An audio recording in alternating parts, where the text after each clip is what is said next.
guys? Happy Thursday. Welcome back to Inside the Lines. More NBA playoffs tonight. My 76ers against Jake's Knicks. Game 6 in Philly. Should be a very exciting time. Should be even more exciting because I think we are going to have a lot of green check marks tonight, considering how little we had yesterday. Everybody brace themselves for this recap screen. Looks like things can only get better from here. Look at me. I'm infinitely better than everybody else on the board. Yes, well, also, like Barry Bonds, 1 for 3, a home run, and a warning track shot with Jovic, and then a strikeout. My vampire theory proved wrong. Yeah, my vampire theory proved wrong, and of course, Evan Carter in the day game today, his first at bat had 2 hits, runs, and RBIs after getting an RBI single. But Evan Carter, his first at bat yesterday, had a single, and he was like stranded on third. I'm like, it has to hit. And then Yamamoto at 5 Ks, 33%. Yeah, I'm just getting punched in the face this week, it seems, by my picks. I got no excuses across the board. Watching Jovic was probably through 4 quarters of that game was probably one of the most nauseating things I've ever done. PJ Washington, 2 points in 30 minutes of basketball is actually 2 points impressive. Early too. We got to get this off. It was bad. It was bad. And he missed like 4 free throws. Yeah. That was one of those where I went to bed thinking I was going to wake up to double digits at least.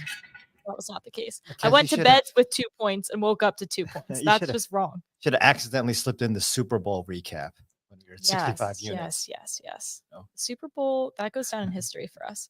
All right. Let's move on from that night because holy shit, we cannot look at that too much longer. We got a lot of NBA to go through. We're going to go through today's games and tomorrow's games. No specific baseball picks for what's like the one MLB game tonight, but Jake, I'm sure, is happy to answer any questions in the chat, any live betting questions. If there's any live games, definitely happy to answer those as well. Well, I'm not, Jake is, but I'm a volunteering Jake for the team here. But nonetheless, let's head over to the model. Let's start breaking down these games. Something's got to turn for us. Let's start here with let's start with the Knicks Philadelphia game, which is actually the later game tonight with the 2 East Coasters. Yeah, it is. I just clicked on the run button probably. That's fair. We do, the line is actually clicked to Philly a little bit. We lean slightly Philly as well.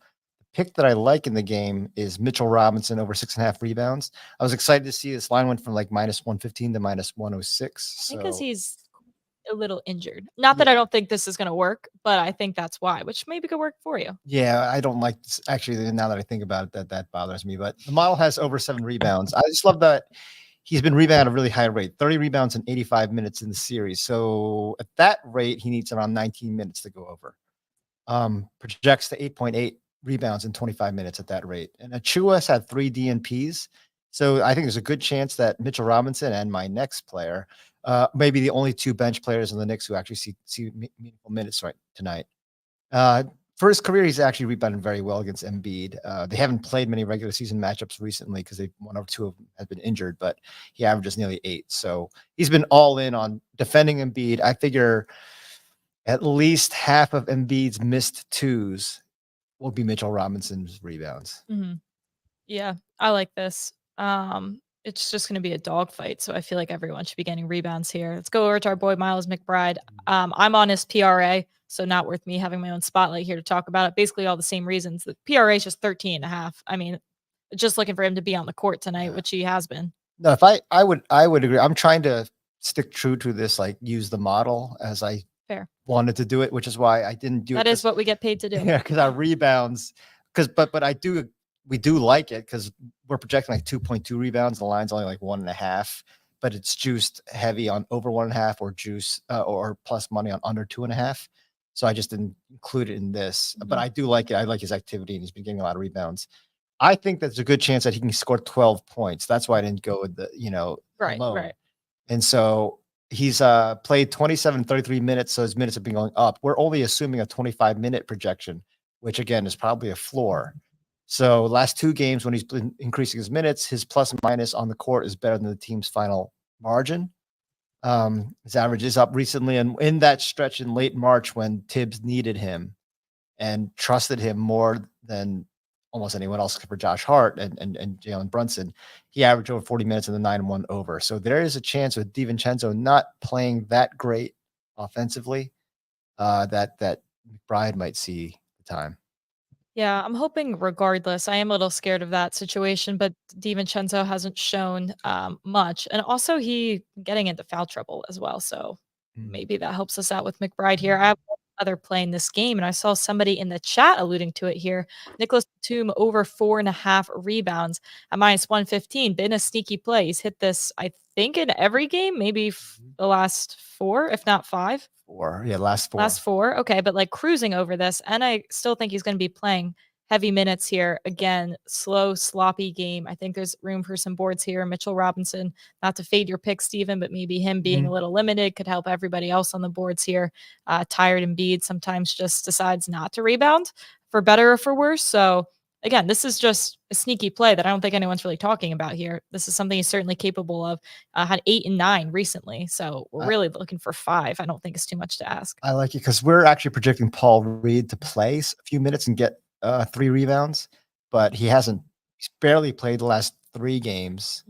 And so he's such a mismatch when they literally go right at Paul Reed whenever he's in there, and I think they can't play him. He's really unplayable at this point. So if we update this and take out Paul Reed, then those 3.5 rebounds, which are bench rebounders, will go to Batum. 3 rebounds will go to Batum disproportionately over obviously Cameron Payne. So he'll get the revised projection could have him up to around 5 rebounds. Right. All right. I think that's all I see in this game so far. Matt F talking about the under here. Do we have any total value here? No, I hate over unders. The books get so sharp by game during 6 playoffs, and it's just hard to tell. And I do think there's the model's leaning over because we expect some regression to the mean in some of the bad perimeter shooting you saw, especially from New York the last few games. They're under 30% for the last 2 games, and then there is a decent chance for an overtime or a higher than normal chance for an overtime given the tightness of the spread. This is true. All right, let's move on. We'll move to Indiana, Milwaukee. We have some confusing news from Woj about the likelihood of Dame and Giannis playing. I would like to just assume they aren't playing. Maybe Giannis, probably not Dame. The issue with Dame is like a limited Dame. What is he going to do? Like everything he's good at is because he's moving. At least Giannis could just sit there and be big. I don't know what the point of playing a not healthy Dame. It seemed like the latest news has more likelihood of Lillard playing. As he went from doubtful to questionable, but so we went ahead and put him in kind of in a doubtful, questionable range. So like 70% chance of playing, and assuming that he wouldn't be too ineffective because they wouldn't risk, you would think, him playing otherwise. So, but I'm going to go to the other side of the ball because we don't know who's playing what. With Tyrese Halliburton over 33.5 points, rebounds, and assists, and again, pleasantly surprised to see the minus money go to plus 100 recently. Model has almost 4 points of value there.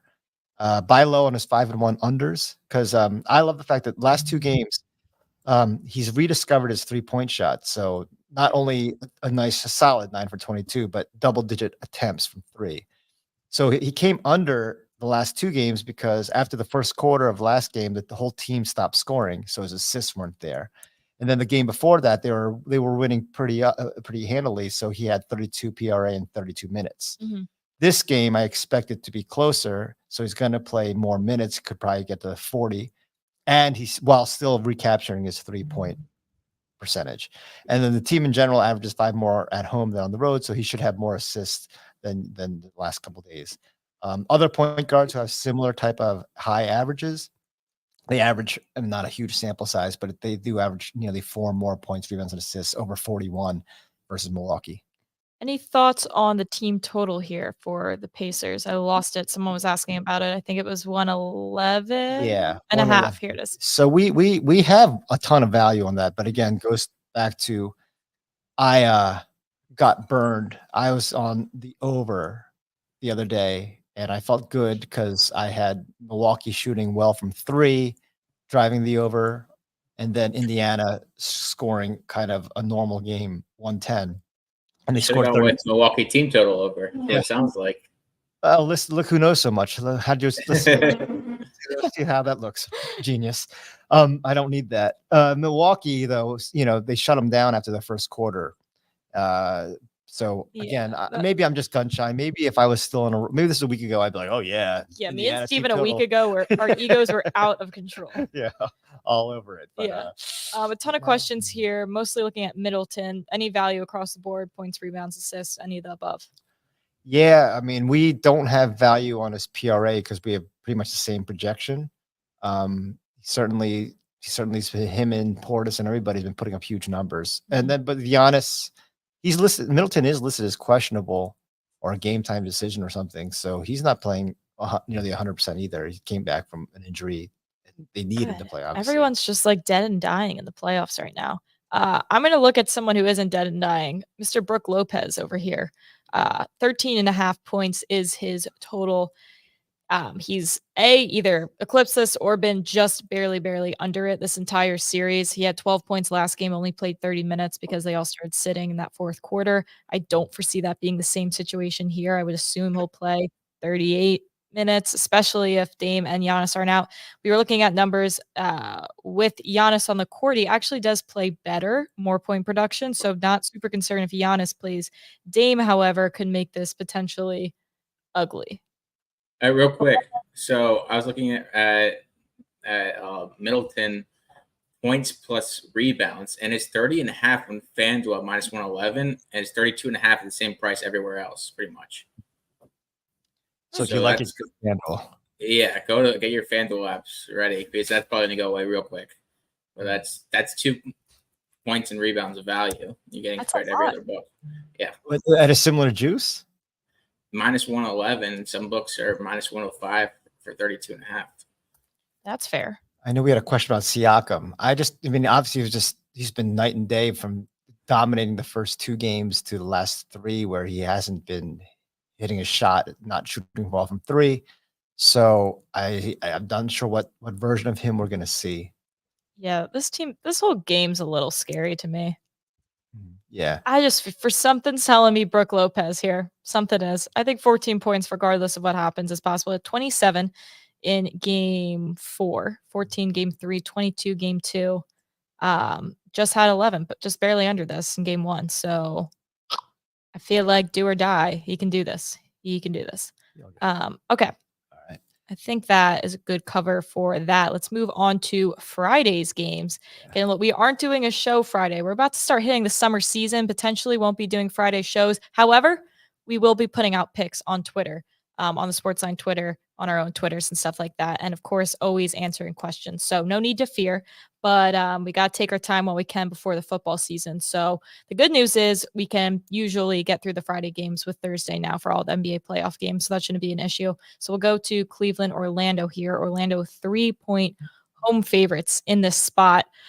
This is a series I haven't watched 1 minute of. Bet on it a few times. Won, loss. I got no opinions here. Well, until the last game where Cleveland won by 1, it was been a series of the home team just clobbering the road team. And Jarrett Allen is still very questionable, so we don't know his status. So I'm going with, this is my revenge of Donovan Mitchell, who didn't get his rebounds and assists that I needed the other day. So I'm going to fade him under 30.5 points in rebounds. So the model only has under 28, and he is actually very similar to what he's averaged on the road this year, 20.5. So even healthy, the under is 19 and 12. He has a lower average last month. He's not moving that great. I just like the fact that if Jarrett Allen plays, then hopefully Allen gets all the boards.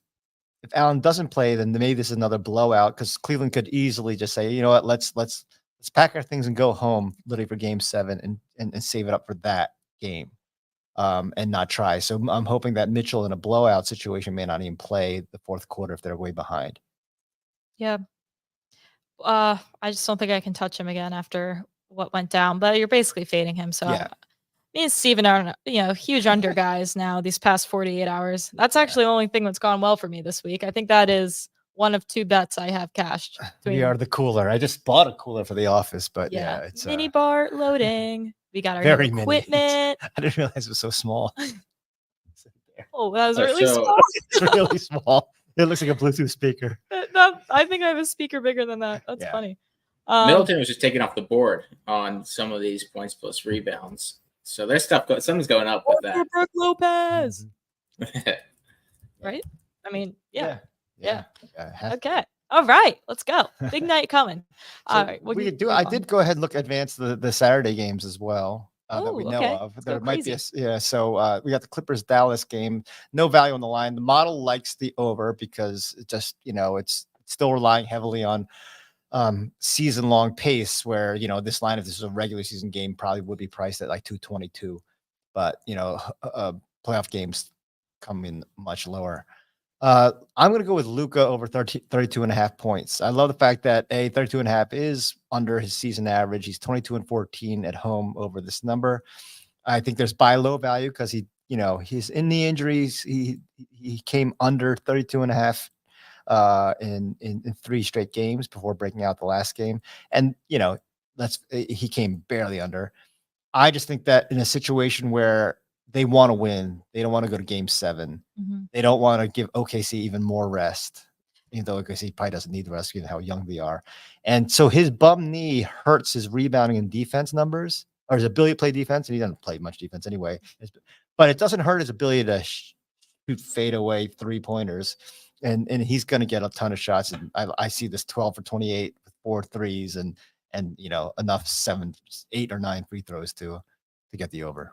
On a scale of 1 to Embiid dead and dying in a fourth quarter, where does Luka stand in his? Can he play the full game and not die? Oh yeah. I mean, Luka is he's not in very good shape. He's one of the few players you see gain weight throughout the season. Usually players start losing weight because I remember the great Maryland center Joe Smith. He was the number 1 pick. His problem was he'd beef up in the offseason, be like 230, and then by December, by Christmas time, he's down at 215, 210. If we only had all of us had those problems. Mm-hmm. Luka puts it on during the year, and he can still put up tons of points. Yeah, so I'm done thinking that that's going to worry, that his conditioning is going to hurt him. It hurts Embiid big time, but Luka is that boy needs help. We're Luka's never going to make a playoff European run who is it? The great Lakers center. Blank. I'm just getting so old. I have these senior moments. Absol? No. Before that, the guy. Anyway, he used to smoke cigarettes at halftime. Oh, I do. I have heard about him. Well, that was like all the quarterbacks back in the day would just smoke cigarettes in the locker room at half. That is like Body Divots, yeah. Body. Yeah.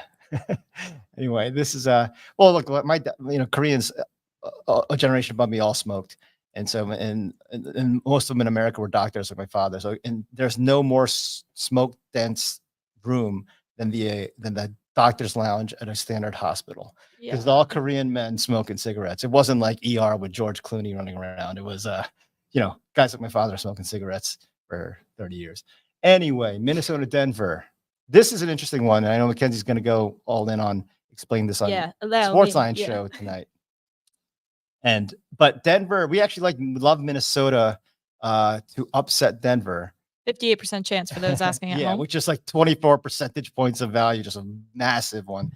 The line did come down from Denver went from minus 230 on DraftKings to minus 210 last couple of days.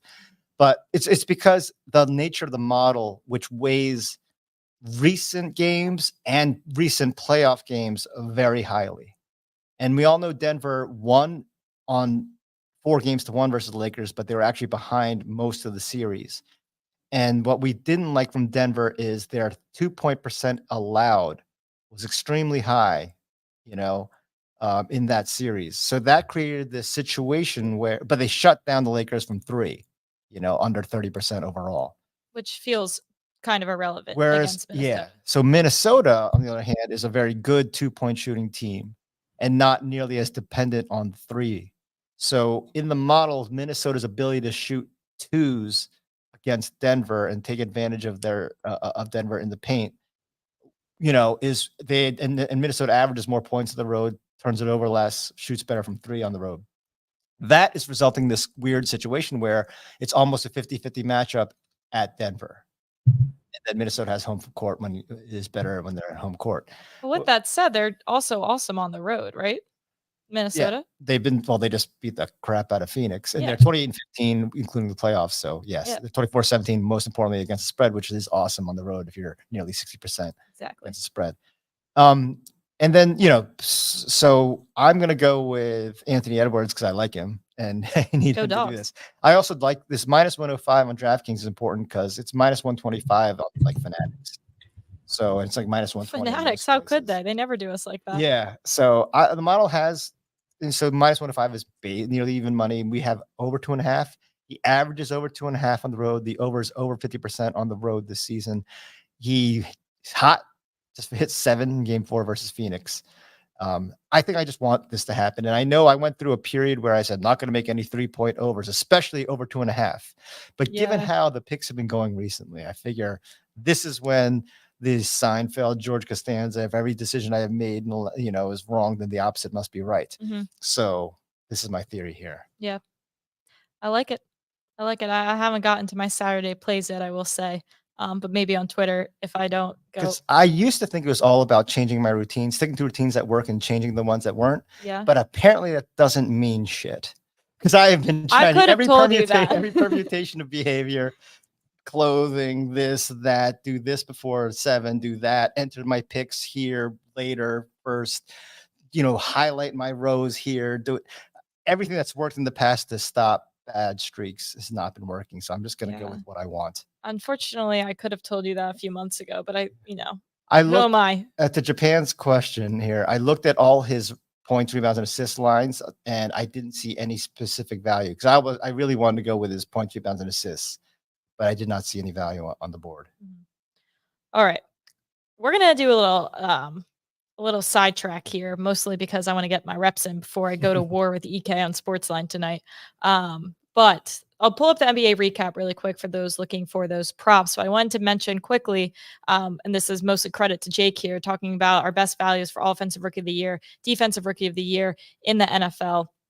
Jaden Daniels, obviously someone we've talked about before. Caleb Williams, like plus 200. 2-1 is just absolutely insane for anybody to be offensive rookie of the year. That's implying what he's like 33%. And Daniels is 13%. And we were saying that should probably be somewhere closer to around a 27% to a 20%.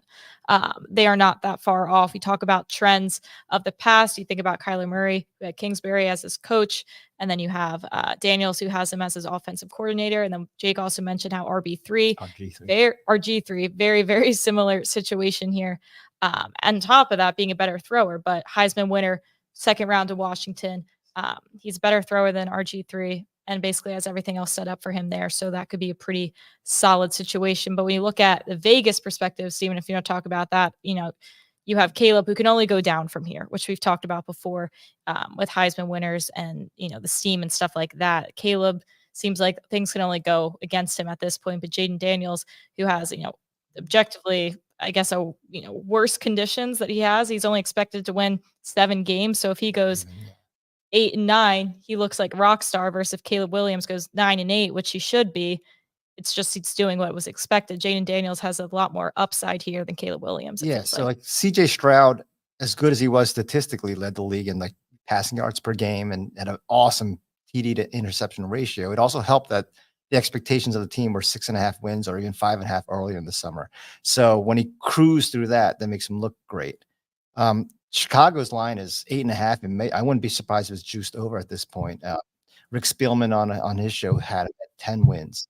So for Caleb to exceed expectations, they're gonna have to win at least 10 games. Where for Jaden to exceed expectations, he's got to win 8, 7 to go over. So I love that. I love the fact that he's going to put up more better rushing numbers.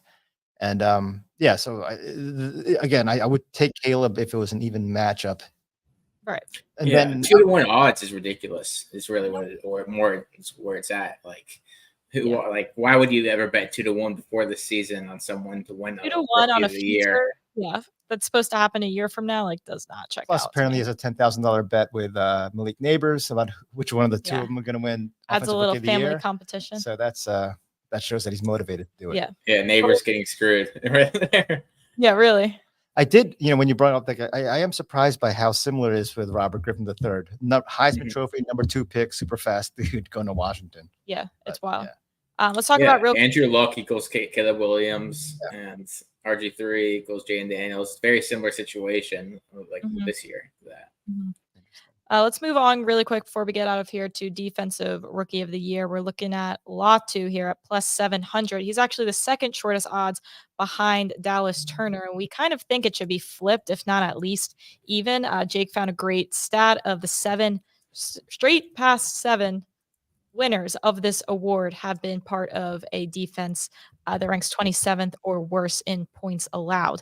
And good news for Latu is that the Colts fit that, which gives him a ton of upside because if his defense goes from 27th to say 13th, that makes him look awesome. And then he should also be racking in 10 plus sacks. And you look at the Colts offense who got better, which should technically mean they'll be on the field longer, which should keep him off the field longer, keep the points allowed number down. But you look at Turner here on the Vikings, who are already 13th in points allowed. I mean, there's probably a greater chance they get worse than that, considering their worst defense or their best defensive player left, their quarterback left. The defense will be seeing the field a lot, and he's got some solid guys in front of him too, right, Jake?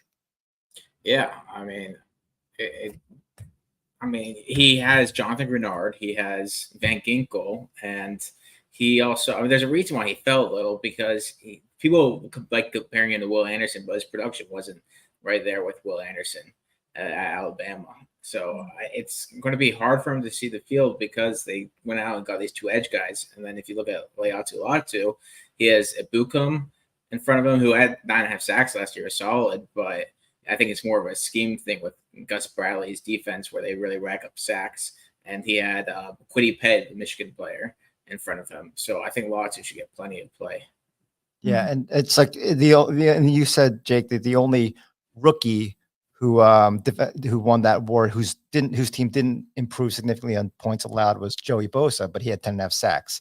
So you want to go with a guy who is gonna have the best chance of getting double-digit sacks, which is Latu, and or the team with the biggest points allowed statistical improvement, which is Indianapolis. Upside, yeah. So yeah, I mean that was 8 years ago too. The last 7 winners have all been from teams with 27th or worse points per game allowed. So Will Anderson, Houston, 27th. They went 27th to 11th. Jets with Sauce Gardner, 32-4. Micah Parsons, Cowboys went 28-7. Chase Young, 27th to 4th. Nick Bosa, 49ers, 28th to 8th. And Shaq Leonard, 30th to 11th. Like all these teams ranked 27 or higher. So Latu fits that perfectly. And I guess the only other team that's up there with players is Philly with Quinion Mitchell and Cooper DeJean, but those guys are the same position and they could steal each other's votes. It's sort of like based on our record yet last night. If we go 50% tonight, we'll look like gods in comparison. We will. Everyone remember this moment from the fall. All right. I think that about does it for us here. So no show tomorrow. If we have any more plays, if Jake has baseball plays, we'll be sure to get them out on Twitter. Look out for them on the Sportsline Twitter and or Jake's Twitter as well. But I think that's all we have for now. Keep up with us. Ask us questions throughout the weekend. We're happy to answer. Good luck with your bets tonight. Lord knows we need some luck. And we will see you guys Monday.